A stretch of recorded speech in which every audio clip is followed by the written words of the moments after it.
Rehabilitation Center ang Philippine National Police Region 3 sa Bataan. Ito ay dahil sa patuloy na pagdami ng bilang ng mga drug user at pusher na sumusuko. Si Waywaya Makalma sa detalye. Dahil sa dami ng mga voluntaryong sumusuko ngayon ng mga drug users at pushers sa Region 3 ay isang rehabilitation center na ang itinayo ng Philippine National Police para sa kanila. Katunayan, umaabot na sa 3,600 ang mga sumusuko sa kanila dahil sa Oplan Tukhang.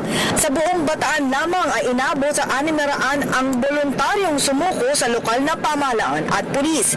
Kaya naman tugon dito ng PNP ay ang pagkakaroon ng libreng rehab center para sa kanila nang sa gayon ay tuluyan na silang makapagbagong buhay. Mismo si PNP Chief pa ang nagpasinaya ng Bahay Pag-asa sa Limay, Bataan na kung saan ang lugar ay abandonadong gusali na ng PNP. Naging policy ko na as the Regional Director of Pro3 na lahat ng provincial at city directors ay magkakaroon ng ganito sa kanya-kanyang provincial headquarters. It will run by of course, the PNP and some members of the conveners. And ito yung nakita namin na gusto namin ipatunayan na hindi lang ang police involved sa mga operations, sa mga bypass, sa mga pag-serve ng warrant, kundi gusto rin naming ma-reform yung mga naging biktima ng droga.